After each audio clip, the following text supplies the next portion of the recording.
Moin, da bin ich. Töf mal eben. Ich komm eben in der Bild drin, ne? Frrrrt. Du Penner, könnt ihr mich sehen? Also, da wollte ich immer einmal vertellen. Ich will jo mal hier wie diese grüne Weg, diese Ernährungsmesse, wo man sich so richtig kugelrund freten kann. Ja, und da oben ist eine Hotelbar. Also, da hab ich jo was belebt. Neben mir da wär so ein Kiel und die fung fuß an zu sabbeln und sagen, na Buur Decker, wollt du mal einen von den grötzten deutschen Schriftsteller sehen? Schrumpf ob 30 Zentimeter.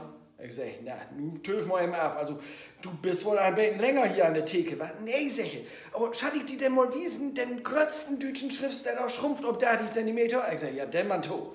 Du holt dir so ein Kiss hoch. Klappt die Kiss open und du stehst da vor so einen lütschen Kiel, ob 30 Zentimeter groß und ist vor's am Brammeln und sagt, ich bin Mario Simmel, wenn ich ein Buch schrieben, du, dat wat vor's ein paar Millionen Mal verkauft. Ich hau die Kiss dich und sag, Mensch, wie kommst du denn an den Simmel, schrumpf ob 30 Zentimeter? Ja, sag ich will eben booten.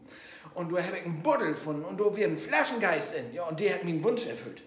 Ja, du bin ich natürlich nicht hier wie wurde, ne, ich auch noch booten. Find den Buddel, schruf den open und fuß kommt du Rohkrut und mit dem Maul ist du ein Geist und die sagt, du hast mich befreit, du hast nun einen Wunsch frei. Ich sag, ja, also, wenn du einfach rumpelt, hast du mich nun doch, also, oh, dummi man einfach 3 Millionen in Litsche Schienen, ne? Den Wunsch ist mir Befehl, sagt die Geist. Und der Rock verschwindet und dann stot du mit dem Maul 3 Litsche Schwien mit Melonen in der Schnut. Ich denke, ja, verdammt nochmal, ist sie denn schwerhörig?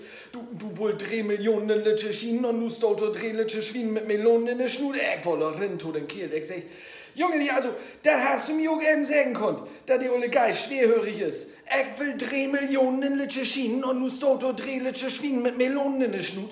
Du kick mir die Kiel an und sag, ja, was meinst du denn wohl? Meinst du in echt, ich will einen 30 Zentimeter großen Simmel haben?